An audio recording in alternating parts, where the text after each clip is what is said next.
welcome back to Giannico Podfix. This is Hephaestus, chapters 5 through 7. This will be read by Giannico and written by Electric_RK. Summary. Izuku witnesses his brother and homeroom teacher fight against Shigaraki and his Nomu at the USJ. Some heroes, specifically 3 other heroes, come to help. Katsuki had never seen his brother in action in person. He'd seen the man take down villains and perform rescues on TV, but it truly was something different seeing him fight in person. Was something to behold. Of course, Izuku was strong behind being the number 6 hero. He had his own agency and even had another 3 of the top 10 heroes working in his agency. Seeing this was ridiculous, Katsuki could only watch on in an expression of awe. The flawless control of his quirk and his fighting style were incredible to watch. He could see the others gathering around the plaza, also just watching on as Izuku took down villain after villain without breaking a sweat. Aizawa-sensei looking out for him at his back. Their teachers were fucking awesome. There was no way that Katsuki or anyone else could deny just how much those 2 men were doing to protect them. Everything was going great until that thing with the exposed brain was given the go-ahead to attack by the blue-haired man with the hands on his body. Aizawa was given as a target, but Katsuki had the feeling of time slowing down as his brother moved Aizawa out of the way, blocking the arms going to grab Aizawa. He was shocked. The pure power of the beast had forced Izuku off his feet. His brother was staggering, blood dripping down his face. Katsuki wanted to jump in there and provide whatever help he could.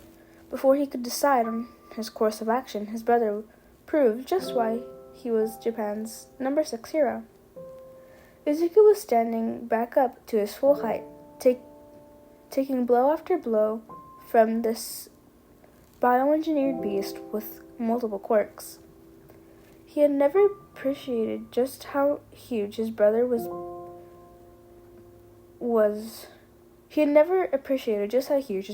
But seeing the man was standing next to the Nomu looming over it, and the explosions and fire sparking in his palms. I am the number 6 hero, Hephaestus. You are not going to beat me that easily. Izuku smirked at the villain. In that moment, he understood that this was exactly the type of hero he wanted to be in the future. Aizawa was trying to battle with the blue-haired villain, while Izuku continued to hold off the Nomu. Explosions blowing off limbs, only for them to go back. The man would not attack no matter how many hits he received, spitting up blood as his ribs cracked under the pressure. His blonde hair and red eyes glowing as the intensity of the explosions ramped up even more. He was doing enough damage to make sure the Nomu didn't harm anyone but him. Katsuki took a quick glance towards where Aizawa was, and the man was in a lot of trouble. His elbow clearly showing damage from a quirk. His arm looked broken too. There was more blood than Katsuki thought was natural for a person to be losing. Izuku must have noticed as well, moving himself over to me between Aizawa and both villains. If Katsuki or anyone in the class thought Izuku couldn't get any more badass, they were wrong. Both villains charged Izuku from separate angles, the blonde man somehow avoiding both hits, contorting his body to blast an explosion at Shigaraki. Katsuki heard him shout his name, and then recontrol it to round to blast it in even bigger fashion at the Nomu. The stamina his brother had was running low. Katsuki could see Izuku faltering in some of his movements, the drawback of his quirk being fed through the wrist bracers he was wearing, but the explosions slowly gaining more and more power were causing Izuku to start having to use his quirk more sparingly. The Nomu getting more hits in, blood pooling onto the ground, now as Shigaraki had managed to get a clean touch to Izuku with his own quirk before an explosion forced him away. Their teacher, the number 6 hero, Katsuki's hero, His brother was struggling, but for the sakes of everyone else there, he was pushing himself past all his limits to keep them safe. The door to the USJ was slammed open with such force that everyone looked in its direction. Well, everyone except Izuku. What Katsuki hadn't expected was to see the three of the other top 10 heroes come through the door, Hawks immediately flying down to assess Aizawa. He was sure the homeroom teacher needed urgent medical assistance, and Hawks must have thought the same. Quickly picking the man up off the floor and zooming back out of the open door. Looking back towards the plaza, he saw Mirko fighting against Shigaraki, pushing the man back from where Izuku was. That only left the Nomu for Izuku to fight against, but this time he wasn't alone. Katsuki could see Prometheus standing next to him. "Are you ready, Hephaestus?" The scarred man smirked. "Always, Prometheus." What came next, Katsuki could only describe as jaw-dropping. The Nomu was still attempting to attack both men, but he could see Prometheus slowly charging more and more. A faint blue glow radiating off his costume. Then he let loose a torrent of white-blue flames, bursting forwards, hitting the Nomu from one side before Izuku blasted explosions and fire from the other. The creature encased in a wall of white, blue, orange flames for almost a minute. By the time they stopped, the Nomu was no more than a charred corpse on the ground. Katsuki would have been ecstatic if it wasn't for the fact he saw Izuku stagger forward and collapse onto the ground, slow, wet, shallow breaths being released from his mouth. He ran towards his brother as Prometheus sent more blue flames towards Shigaraki. The man turned back, flames stopping as soon as he saw the condition Izuku was in. "Katsuki, I presume? I'm Toya Todoroki. This isn't how I wanted us to meet, but here we are. Anyway, I need you to get Mirko and Hawks. Get him out of here." Katsuki wouldn't dare defy the man. He was a number 7 hero. As he looked back, seeing Shigaraki retreating, while Hawks and Mirko helped carry Izuku, he knew what was going on. The blast of blue flames, intense enough for them to feel the heat, near enough the entrance. Katsuki saw Shigaraki disappear through the warp gate of the other villain. There was one way to describe the guttural howl that the man let out as the villains escaped. This was Prometheus' rage. Chapter 6. 2 sparks start a flame. When Izuku came to, he was wrapped in more bandages than he knew. When Izuku came to, he was wrapped in more bandages than he knew he kept in his apartment, and the room was also far too light for his room. An infirmary, maybe? What happened for him to get here? He groaned as pain sparked from his arm, ribs, and head. That must have gotten the attention of someone or multiple people. He wasn't sure who was in the room, or even what room he was even in. "Izuku, how are you feeling?" Oh, that sounded like Chio, which meant he was in the UA infirmary. It had been a while since he'd seen the inside of his room as a patient. Sore. Not the first time I've said that, though. Izuku laughed a little, his ribs protesting at the action. "You've had visitors for the past 5 days. You were out and none of them would leave, so I'm going to go get them for you." Chio sounded amused at his antics.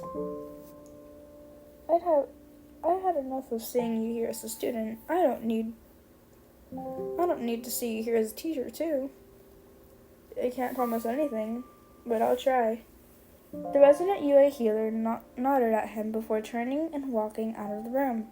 If Izuku had to guess who his visitors were, going to be than Katsuki and his friends. That seemed pretty obvious to him. He didn't think Shoto would be the first one to walk in. The man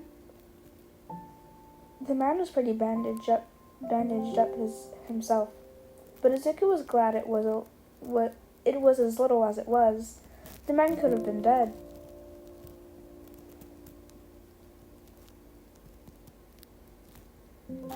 Izuku, I want to thank you. I got to go home to my husband because of you. It could be worse, but that doesn't mean to sacrifice yourself. He could tell Shoto wanted to scold him a bit, but the gratefulness was leaking into his tone a bit too much. Growing soft on me, Shoto? Shut up. Izuku turned to look at the doorway as he heard more footsteps coming towards his bed. Katsuki appearing first, followed by Toya, Keigo, and Rumi. Exactly who he had expected to see. How are the students?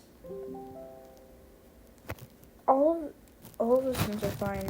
Maybe a bit shaken up of being attacked by villains. Some of them wanted to come visit you here, but I told them to wait until you got back to class. Toya's rough voice spoke from where he was standing beside the bed. How are you, Toya? Izuku groaned out again.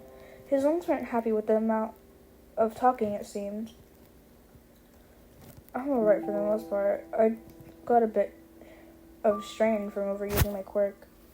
The whitehead was continually flicking his eyes over his body to make sure he was still there.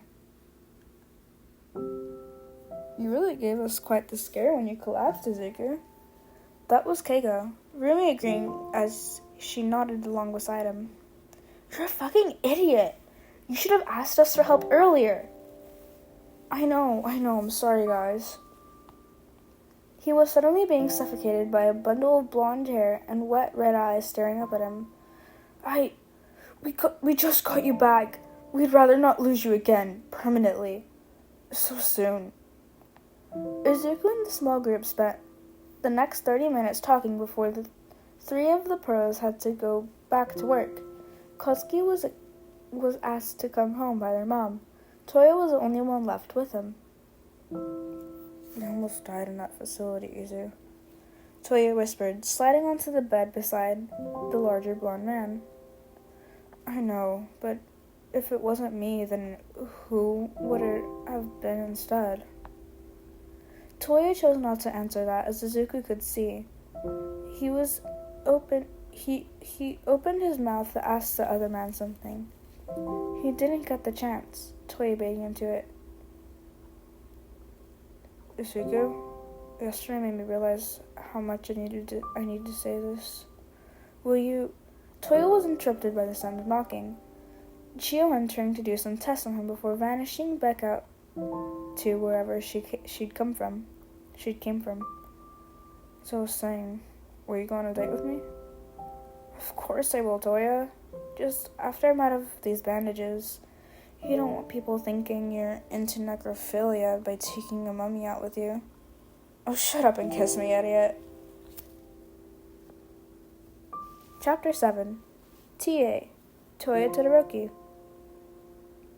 As Katsuki sat in the class, the last thing he was thinking about happening was a still heavily bandaged brother to walk through the door for the heroics class. Izuku wasn't going to be able to do much in his current state, but he was still showing up to class. Everything he did just made Katsuki think his brother was even cooler. Bakugou-sensei, should you even be here? Kirishima sounded unsure that Izuku should even be out of the infirmary, and honestly, it was a fair question for how badly injured he'd been. I'm not going to be actively participating today. I have someone to help me with that. Come on in.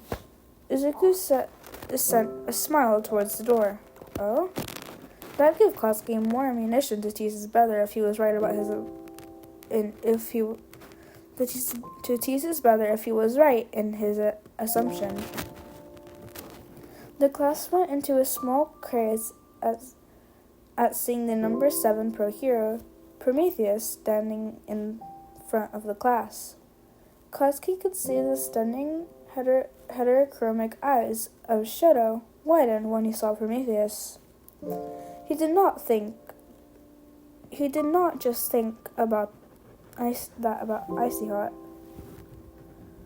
Katsuki thought back to when he was kneeling over his brother in the USJ, and the whitehead had introduced himself. I'm sorry, Todoroki. This isn't how I wanted us to meet. That's why Shoto was reacting the way he was. Prometheus was his older brother. That was something the both of them now had in common. What's up? I'm sorry, Todoroki. Prometheus, to most people. I'm the number 7 hero and Hephaestus' hero partner. The man smirked. Well, Katsuki had to admit he understood why Izuku had his eyes on the man. He was hot. Now we have Bakugou Sensei and Todoroki Sensei? Ida shouted, confused. Mini-Junior, just call us Izuku and Sensei and Toya Sensei. If that's too informal for some of you, then you can use our hero names. I know we shouldn't get confused between our brothers, but it's a precaution. Now, Toya is my new teaching assistant, so he will be joining us permanently from now on in our heroics classes. Izuku smirked. My U-boats better be ready for today. I won't be holding back on any of you. Understood? No. Katsuki didn't understand. He had been royally battered by the hero. He was ruthless when it came to fighting. They'd done some 1v1 spars against Prometheus, and he was sorer than he'd been all year so far after it. If Izuku was fit enough, he would have paid money to see him fight Izuku. Alright, next I want you, small Izuku. Your turn to fight me. The blue eyes burning with glee. Let's see how good you are. The fight had started off pretty well for Katsuki. Toya was doing nothing but dodging all of his attacks. He wasn't even fighting back at all. That was until he went for his second right hook explosion. The blue flames exploded out of Toya in a concentrated burst of heat, just enough to knock him off his balance without causing too much damage, and then proceeded to go on his offense. Parrying a blow from Katsuki's left arm, a blow to his ribs, knocking some of the air out of his lungs, Katsuki tried to go for a kick, only to be kicked into an impromptu splits. Toya was analyzing his every move with pinpoint accuracy, giving him no time to reset his positioning, forcing him into another impulsive attack after impulsive attack. He was losing stamina and fast. Out of bounds, kid. Toya spoke. You're good. Strong fighter. And from what Izuku has told me, you do have analyzing capability that he has. You need to learn how to use it to adapt and fight. In a fight where you have been put into a disadvantageous situation. A good example would be if you had tried to analyze me in that fight, then you would have seen that I was leaving my left side completely open to attacks. Katsuki was taking notes of everything the hero was saying. Like Izuku wasn't so high in the hero rankings for no reason, and he was also his brother's hero partner. That had to mean something. Walking back over to the group, he stood close to Shoto. Has your brother always been like that? He's always been determined, if that's what you mean. Shoto's voice conveyed a small tone of pride looking at Toya.